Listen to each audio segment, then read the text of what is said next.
Rooman suurvalta-aika alkaa ensimmäisen puunilaissodan myötä. Tuo sota käytiin vuosina 264–241 ennen ajanlaskun alkua. Rooma voitti tuolloin Välimeren läntisten alueiden mahtavimman valtion Karthagon sodassa, ja vaikka Karthagon lopullinen voittaminen vaatikin vielä 2 sotaa lisää ja tapahtui sitten vasta toisella vuosisadalla ennen ajanlaskun alkua, niin Roomasta nousi tuolloin suurvalta läntisen Välimeren piiriin, ja kun ensimmäinen keisari Augustus kuoli vuonna 14 ajanlaskun alun jälkeen, niin Rooma hallitsi tosiasiallisesti koko Välimeren ympäristöä. Rooman nousu oli ollut verrattain nopeaa ja yksi kerrallaan ja välillä useammankin kerrallaan se oli lyönyt vastustajansa.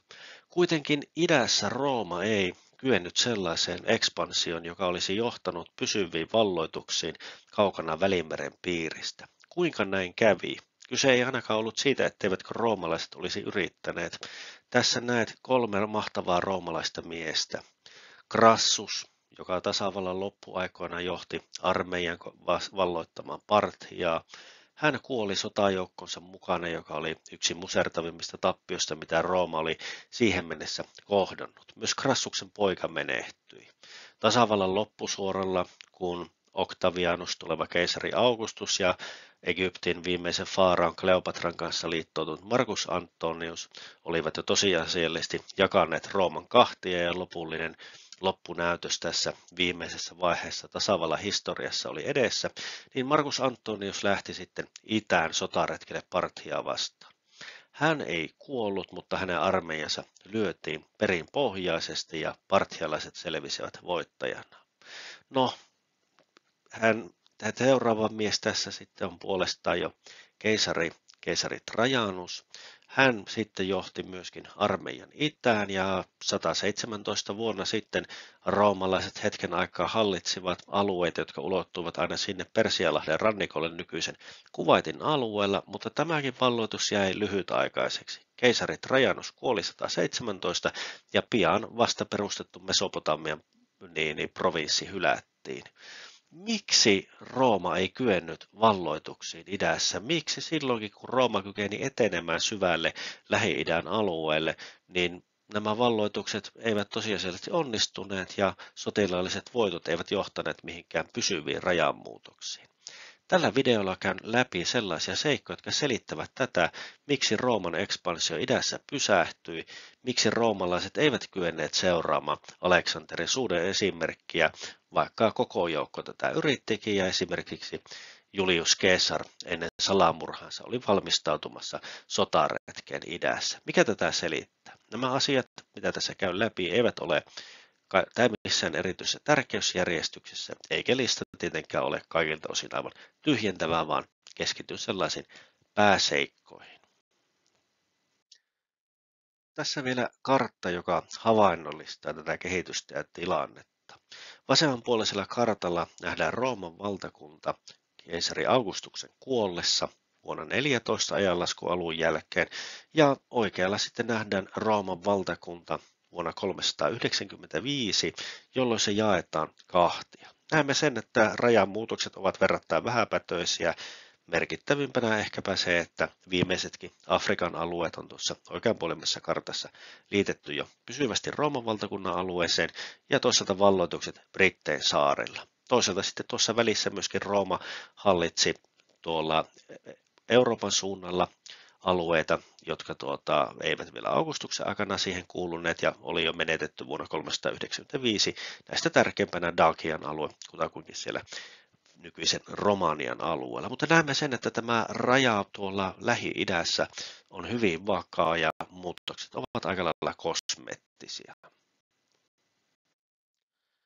Ensimmäinen sellainen perustavanlaatuinen syy ja selitys, ja tietyiltä osin voisi sanoa, että jopa kenties tärkein, on se, että Roomalla oli idässä aina varten otettava haastaja, johon nähden Roomalla ei ollut mitään erityistä sotilaallista, teknologista tai vastaavaakaan ylivoimaa. Kun katsotaan näitä Rooman aikaisempia valloituksia, niin siinä vaiheessa, kun nämä todenteolla käynnistyvät, niin Roomahan itse asiassa kohtaa tällaisen vertaisessa vastustajan vain ja ainoastaan Karthagossa. 2 ensimmäistä puunilaissotaa ovat todellisia suurvaltasotia, jotka olisivat voineet mennä aivan toisella tavalla ja historiankirjat olisi sitten kirjoitettu eri tavalla, jos Roomasta ei koskaan olisi tullutkaan sellaista suurvaltaa ja se olisi pysynyt yhtenä näistä Välimeren merkittävistä, mutta ei mitenkään erityisen mahtavista valtioista.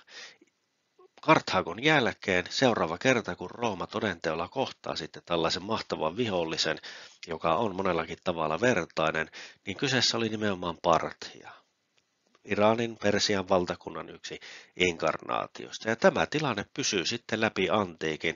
Roomalla on aina haastaja. Idässä sellainen haastaja, joka olennaisilta osin on vähintäänkin Rooman veroinen ja toisaalta sitten tietyltä osin jopa ylivoimainenkin. Niin Markus Antoniuksen kuin Krassuksen nämä epäonnistumiset kytkeytyvät siihen, että parthialaiset olivat sopeutuneet näihin itäisiin olosuhteisiin ja kykenivät hyödyntämään vaikeita luonnonoloja. Ratsujousiampujat ja raskas ratsuväki olivat näiden armeijoiden pääelementtejä. Roomalainen jalkaväkiarmeija siellä idässä ei puolestaan niin omalla kentällään niin sanotusti ollut. Toisaalta sitten parthialaisilla oli myös pääsy sitten kiinalaiseen teräksen kauppareittiensä kautta, joka tarkoitti, että heidän nuolensa esimerkiksi olivat huomattavasti parempia kuin roomalaisten vastaavat, ja tämä yhdistelmä sitten ratsastavat jousiampujat ja teräskärkiset nuolet oli moneltakin osin sellainen, joka antoi heille taistelukentillä etumatkaa. Idässä siis oli aina sellainen suurvalta, johon nähden Roomalla ei ollut sellaista ylivertaista asemaa. Tämä ensimmäinen valtakunta Rooman näkökulmasta oli Parthia, 237–220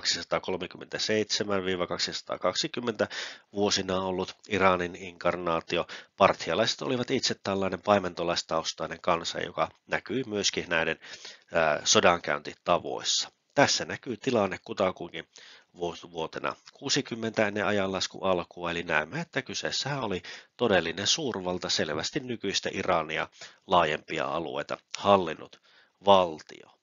Tätä vastaan Rooma sitten tosiaan joutui idässä taistelemaan ja tämä oli myöskin itäinen haastaja siellä. Huomioarvoissa on, että niin Parthian nousu kuin Parthian tuhokin kytkeytyy sitten tähän laajempaan suurvaltapolitiikkaan. Eli parthialaiset sotivat ja valloittivat alueet itselleensä nimenomaan Seleukideilta, jotka olivat näitä Aleksanterin suuren seuraajia tuolla idän suunnalla. Tämä Seleukidien valtakunta siis tuhoutui tällaisessa sotien sarjassa, jossa lännessä roomalaiset valloittivat nämä alueet ja idässä puolestaan parthialaiset. Ja kun 200-luvulle tultaessa sitten, niin Roomahan itsessään ajautui 200-luvulla vakavaan kriisiin, mutta tuossa vuosisadan alussa roomalaiset sotivat siellä Parthian suunnalla, verrattain menestyksekkäänkin sotaretken tekivät, niin tämä ulkoinen paine osaltaan johti sitten Parthian valtakunnan romahdukseen, joka syöksyi sisällissotaan, ja sieltä sitten parthialaisia vastaan nousivat persialaiset, jotka sitten Sassanin kuningashuoneen johdolla palasivat sitten vuosisatojen tauon jälkeen Iranin johtavaksi kansanryhmäksi. Parthia oli moneltakin osin toki hiukan anakronistisesti sanoen tällainen feodaalivaltio.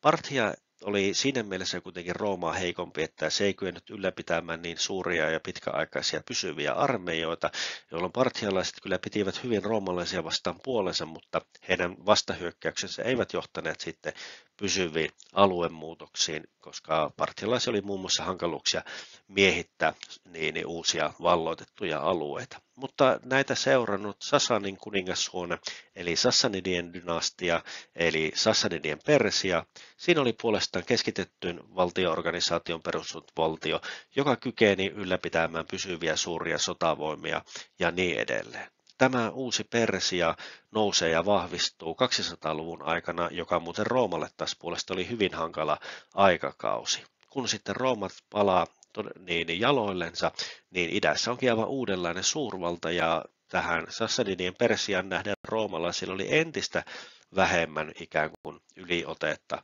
kuin mitä oli Parthian nähden ollut. Rooman parhaat päivät olivat monelta osin jo 300-luvulle tultaessa takana, ainakin sotilaallisessa mielessä, ja idässä taas oli sitten entistä mahtavampi valtakunta. Sama jatkuu sitten myöhäisantiikkiin. Sassanidien Persiahan kestää 600-luvulle aina arabivalloitukseen saakka.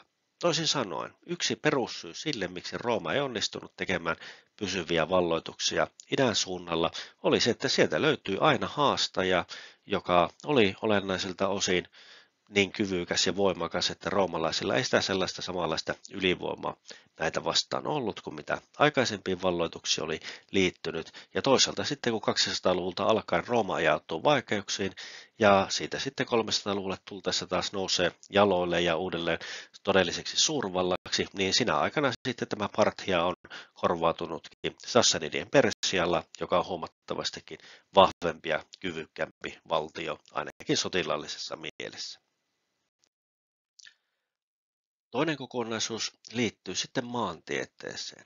Sivumenne jo totesinkin tuossa, että itään tullessaan roomalaiset kohtasivat alueen, joka luonnonololta erosi voimakkaasti siitä, mihin he olivat tottuneet. Rooman asevoimathan nojasivat vahvasti raskaaseen jalkaväkeen ja monelta osin ratsuväen rooli oli sitten toissijainen. Makedonialaisilla muuten aikanansa, kun nämä lähtivät Persiaa valloittamaan, niin heillähän keskeisessä roolissa oli nimenomaan ratsuväen käyttö.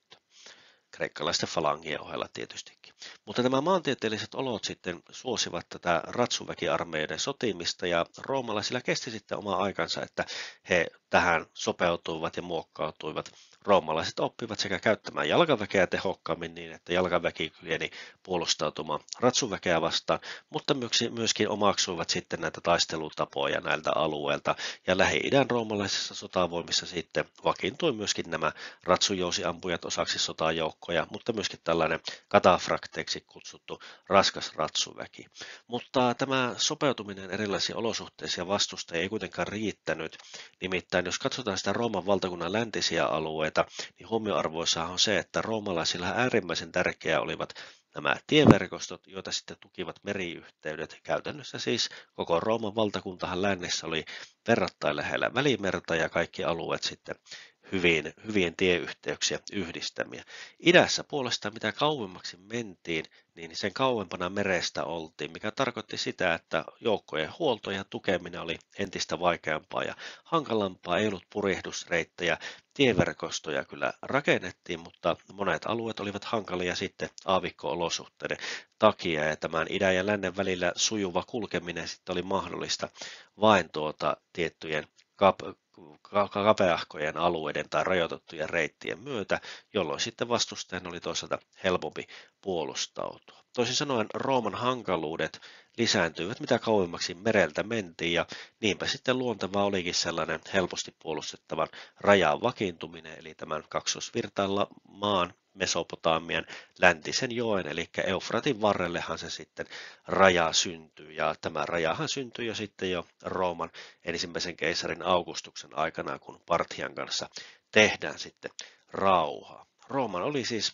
hankala projisoida voimaa kauaksi merialueelta huonojen tieyhteyksien päähän, ja tämähän itse asiassa näkyy myöskin Rooman pohjoisilla rajoilla myöskin se, että siellähän nämä ovat sellaisia nämä rajat, että ne ovat suurelta osin verrattain helposti mereltä saavutettavissa lyhyehköjen tieyhteyksien päässä, ja kun Rooma sitten hankaluuksiin joutuu Euroopan suunnalla, niin sehän menettää ensimmäisenä Dakian provinssin, joka juurikin oli tällainen alue, minne pääsy oli hankalaa, maareitit olivat vaikeita ja meriyhteyttä alueelle ei ollut. Eli maantiede suosi eri tavalla taistelevia vihollisia tai luonnonolosuhteet, oli hankala huoltaa näitä sotavoimia ja joukkoja idässä ylipäätään. Ja kun etäisyys Välimerestä kasvoi, niin nämä hankaluudet kasvoivat. Tässä sitten vielä kaksi karttaa, mitkä kuvaavat sitten tilannetta toisen vuosisadan alussa. Oikeanpuolimmassa kartassa näkyy sitten tämä Rooman valtakunta vuonna 117, jolloin se hetkellisesti saa liitettyä itsensä Kaukasuksella Armenian sekä sitten Mesopotamian alueen aina sinne Persianlahden rannikolle saakka. Vaalean vihreällä näkyy sitten tämä parthialaisten kontrollissa vielä ollut alue. Näemme sen, että tuossa vasemmanpuolisella kartalla, siinähän näkyy hyvin tämä maantieteelliset olot nimenomaan korkeuden näkökulmasta. Suurelta osin huomaamme sen, että siellä on tällaisia rajoittavia vuoria, vuoristoalueita, nykyisen Irakin ja Iranin rajaseudun vuoret siellä idän suunnalla ja pohjoisessa sitten alue, mikä liittyy sitten Kaukasukseen ja nykyisen Turkin sektoreihin. Käytännössä noiden vuoristoalueiden ja etelämpänä olevien aavikoiden, siis kartalla näemme tuon Dura Europoksen kaupungin, niin siitä etelään olevat alueet hyvin nopeasti muuttuvat aavikoiksi, niin tämä alue, mitä pitkin noiden välissä voidaan helposti edetä, niin on itse asiassa sellainen, että se on aika kapea ja hankalasti puolustettava. Toisaalta sitten vuoristoalueella taas taistelut ovat raskaampia ja niin edelleen. Mutta tosiaan Trajanus onnistuu sotaretkessään. Hän hyökkää ensimmäisenä tuonne Armenian suunnalle, joka valloitetaan, ja sen jälkeen roomalaiset marssivat kohti etelää. Mutta miksi tälläkin kertaa roomalaiset epäonnistuvat? Toisin kuin aiemmat yrittäjät, niin Trajanus huomioi luonnonolosuhteet sekä niihin liittyvät realiteetit. Tämän takia roomalaiset aloittivat valloitussodan siltä pohjoisesta, nimittäin nuo matalat alavat maat aavikoiden ja vuoristojen välissä, tuossa oikeanpuolisella kartalla näkyy hyvin tämä, että etelään ja lounaisen mennessä aavikkoalueita ja pohjoisempana idempänä vuoristoa, niin näitä alueita on hyvin vaikea puolustaa ilman, että vuoristoalueet ovat hallussa. Sieltä ylhäältä voidaan hyökätä näille alaville maille helposti. Siksipä sotaretki aloitetaan Armenian valloituksella, mutta tämä Zagros-vuoret siellä idässä, nykyisen Irakin ja Iranin rajaseudulla, näitä roomalaiset eivät saa hallintaansa. Ja Trajanus toki siellä yritettiin niin sotilaallisia keinoja kuin liittoutumista paikallisten heimojen kanssa. Ja mitä tässä sitten tapahtuu, niin tilanne on sellainen, että sieltä Zagrosvuorten yli nämä parthialaiset voivat edelleenkin hyökätä verrattain vapaasti sinne Mesopotamian alueelle käynnistäessä vastahyökkäyksen, mutta roomalaisille ei ole keinoja vaikuttaa sitten parthialaisiin. Rooma-armeija ja sotavoimat ovat kaukana siellä omista tukialueistaan, kaukana hyvien huoltoreittien ääreltä. Huoltaminen on raskasta ja vaikeaa, ja vuoristoalueita ei saada haltuun. Niinpä nämä eteläiset valloitukset, nykyisen Kuwaitin ja keskisen ja eteläisen Irakin alueet, niin näiden puolustaminen käy vaikeaksi, koska parthialaiset voivat hyökätä sieltä omilta sydänalueiltaan se Iranin ylängöltä vuorten yli. Roomalaiset eivät tähän pysty vastaamaan. Ja toisaalta sitten käynnistyy laajat kapinat. Tämä Mesopotamian alue on hyvin tiheään asuttua, siellä on verrattain suuria kaupunkeja, siellä on muuten myöskin tässä vaiheessa myöskin ihan kaupunkialueita ja kaupunkeja, joissa väestöstä suuri tai jopa suuri osa on kreikankielisiä makedonialaisten jäljiltä. Näillä alueilla syntyy laajoja kapinoita. Samaan aikaan, kun tämä Rooman voimanponnistus vie sitten nämä huomion tuonne idän suunnalle, niin se tarkoittaa myöskin sitä, että Rooma joutuu siirtämään sotajoukkoja muualta imperiumin alueelta. Kyproksella käynnistyy voimakas kapina, niin sanottu Kitoskapina, juutalaisten kansannousu roomalaisia vastaan Kitoksen kaupungissa, joka leviää myöskin niin laajemmalle Kyproksen alueelle, läikkyy myöskin Egyptiin.